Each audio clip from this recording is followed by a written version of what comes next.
Hi hello friends, welcome to the channel. நம்ம சேனலுக்கு என்ன வீடியோ அப்படின்னா, நம்ம வந்து திருத்தணி போக போகிறோம். ஸோ வந்து ஒன் டே ட்ரிப் மாதிரி காலையிலேருந்து சூப்பராக கிளம்பிட்டு நாங்கள் வந்து எல்லோரும் போகிறோம், ஃபேமிலியாக போகிறோம். இது என்னைக்கு எடுத்து விலாக்னா, நம்ம வந்து பொங்கல் வந்துச்சுல, பொங்கலுக்கு மறுநாள் காணும் பொங்கலான்னு எடுத்தது. ஊர்லலாம் செம்ம விசேஷம், போகிற வழியெல்லாம் ஒரே மைக் செட்டு, ஒரே காம்படிஷனு, ஒரே வந்து போட்டிலாம் வச்சு நல்லா செம்மையாக போயிட்டு இருந்தது. அங்கங்கே நின்று நாங்கள் வந்து ஐஸ்கிரீம் சாப்பிட்டுட்டு ஜூஸ் குடிச்சிட்டு ஜாலியாக வந்து இந்த வயல்வெளி, அதுக்கப்புறம் பம்பு செட்டு, ஏரி, குளம் எல்லாமே பார்த்துட்டு ஜாலியாக பொறுமையாக தான் வந்து போயிட்டுருந்தோம். நாங்கள் 4 பேர் போகிறதுனால குழந்தைங்களே நம்ம கூட இருக்கும்போது நம்ம ஏன் ஸ்பீடாக போகணும் அப்படின்னு சொல்லிட்டு பொறுமையாக ஜாலியாக என்ஜாய் பண்ணிவிட்டு ஒரு இடத்துல நின்றுட்டு எப்படி ஒரு 1/2 hour 1 hour அந்த மாதிரி ஸ்பெண்ட் பண்ணிவிட்டு நாங்கள் வந்து போயிட்டுருந்தோம். கோயிலுக்கு வந்து ரீச் ஆகிட்டோம்.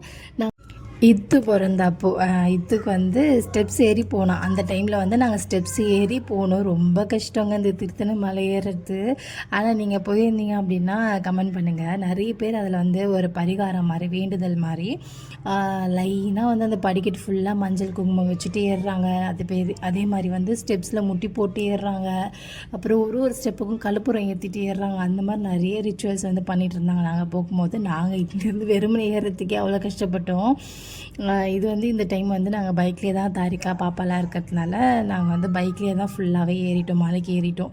அப்படியே ஸ்லோப்பாக வந்து ஏறிட்டோம். வரும்போது வந்து அதே மாதிரி இதே ரூட்லேயே வந்துட்டோம். ஸோ வந்து பஸ் எல்லாமே இருக்குது. நம்மளை வந்து இங்கேருந்து கூட்டிகிட்டு போய் மேலே விடுவாங்க. அதுக்கு வந்து சம் சார்ஜஸ் 25 rupees அந்த மாதிரி தான் சார்ஜஸ் இருக்கும். ஸோ வந்து நீங்கள் அந்த மாதிரி கூட நீங்கள் வந்து இந்த போய்க்கலாம், யூஸ் பண்ணிக்கலாம். வயசானவங்க இல்லை நம்ம நார்மல் பீப்புள்ஸே வந்து எந்த ஒரு வேண்டுதலும் இல்லைன்னா இந்த மாதிரி போய்க்கலாம். நிறைய பேர் இந்த சைடில் வந்து காவடி எடுத்துகிட்டு நிறைய இதெல்லாம் பண்ணுவாங்களா, அந்த மாதிரிலாம் பண்ணிவிட்டு இந்த ஸ்லோப்லேயே நடந்து வந்தாங்க. இங்கே பார்க்கிங்க்கும் நல்லா பெருசாக ஒரு ஸ்பேஸ் வந்து கொடுத்துருக்காங்க. நிறைய வந்து இங்கே வந்து இது பண்ணியிருக்காங்க, ரெனோவேட் பண்ணியிருக்காங்க. நிறைய ஷாப்ஸ் எல்லாமே இருக்குது. அதே மாதிரி நம்ம மேலே போயிட்டோன்னா நிறைய குரங்குங்களாக இருந்துச்சு. நம்ம எது சாப்பிட்டாலும் கிட்ட வந்து பிடுங்கிட்டு ஓடும். அந்த மாதிரிலாம் நிறைய வந்து குரங்குங்களாக இருந்துச்சு. நீங்கள் சாப்பிட்றீங்க, குழந்தைங்களெல்லாம் வச்சுருக்கீங்கன்னா பத்திரமா சேஃபாக வச்சுக்கோங்க. நாங்கள் போன அன்றைக்கி இது வந்து தொலைச்சிட்டோம் அந்த லைனில். ரொம்ப ஐயோ ஏன்டா கடவுளை எங்களை கூப்பிட்டு வந்து சோதனை பண்ணுற அப்படின்ற மாதிரி ஆயிடுச்சு. ஓடுறோம், இத்துன்னு கத்திக்கிட்டு ஓடுறோம் அங்கே எங்கன்னு சொல்லிட்டு. குழந்தைய வந்து கண்டுபிடிக்க முடியல. ஒரு ஆல்மோஸ்ட் ஒரு 10 minutes 15 minutes ஆகிடுச்சு. தாரிக்கா கையில் வச்சுட்ருக்கோம். எகிரி குதிச்சு ஓடுறோம். ஐயோ என் குழந்தைங்க அப்படின்னு சொல்லிட்டு. அதுக்கப்புறம் வந்து ஒருத்தவங்கிட்ட வந்து பிடிச்சி வச்சுட்டு சேஃபாக அந்த மூலஸ்தானம் கிட்டே வந்து போய் நின்றுட்டு இருந்தான். அதுக்கப்புறமேட்டுக்கா அவனை கையில் பிடிச்சிட்டு, ஏன்னா இந்த லைனில் தான் மிஸ் பண்ணிட்டோம். அந்த எவ்வளோ பெரிய க்யூ தெரியுமா, அந்த க்யூவில் நின்று குழந்தைங்கள வச்சுட்டு ஐயோ இதுக்கப்புறம் நம்ம இந்த மாதிரிலாம் க்யூவாக இருக்கிற கோயில் எதுவுமே இந்த மாதிரி டிசைட் பண்ணி வரக்கூடாது, அந்த மாதிரி ஆயிடுச்சு. சோதிச்சுட்டான் அன்றைக்கி கடவுள். இவ்வளோ பெரிய லைனு, மேலேயும் செம்ம பெரிய லைனு. ஐயோ அது உள்ளே போய் மாட்டிக்கிட்டு வெளியே வர முடியல. திருப்பதி போன மாதிரி ஆயிடுச்சு. அதில் இது வேறு மிஸ் பண்ணிட்டோமா.